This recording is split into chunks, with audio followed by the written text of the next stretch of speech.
So if you've done everything right, this is what you should have, a scraper holster template. And now we're right to go.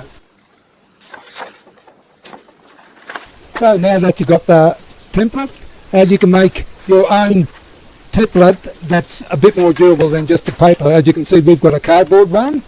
It works well for us, and all you do is put it on whatever material you want to use. We're using PVC flat board, but I suppose you can use anything else you want as well. So we're ready to cut it out now.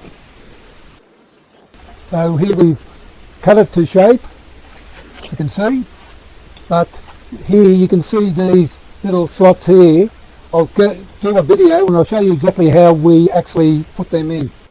So this is what you need to put the slots in. I've got a 6-inch file, it's a small one, a 7mm drill bit, and we've got this little hacksaw. And what I've done here is I've grinded that down so we can use it. You'll see it, how we use it in the video coming up.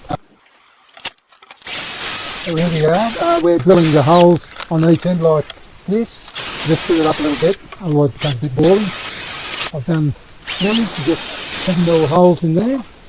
And here we're cutting, I'll just show you, and just spin it up a little bit. So you get the idea. I'll just speed it 1,000 times up just to get through the boring bits. And you can see once the job's finished that they look really good. So now we have to heat it up to shape it with the heat gun, of course. So to begin with, we'll have to do it like this. We'll heat it first.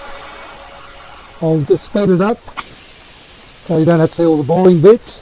But as you can see, after we've heated it, and it's pliable, you can see how we push on the handle like this, and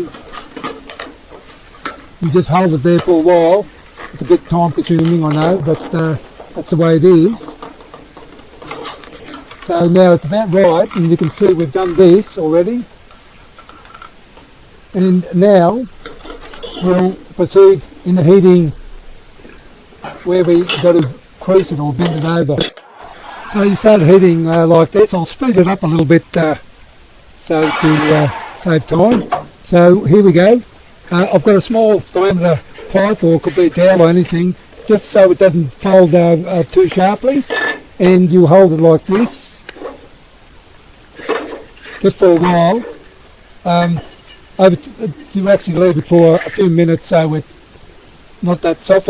You just try here and make sure that it's down properly. Just check with your scraping tool, and yeah, it looks okay.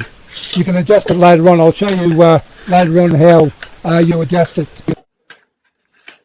So now we have to have an angle at the back here. You can see it just needs to go back a little bit so the scraper clears the side.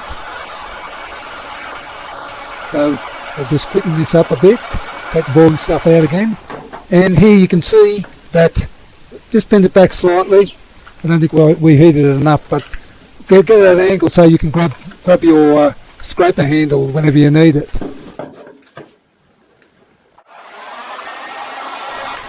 So now I'm going to show you where you put the belt on. You just heat this up.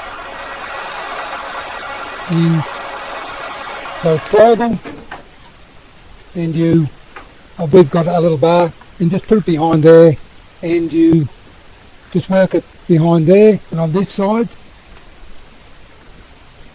and that's how you do it, that easy. So finally, sometimes the scraper doesn't go in or out, or get a little bit tight, so to adjust it either way, put the heat gun like this, and then you're able to either lift it up a little bit so you can put the scraper in or out, or if it's a little bit loose, you can actually push it in a little bit more to make it fit a bit better. And I hope all this video here helps you to work with the scrapers and that, then I suppose that's about it.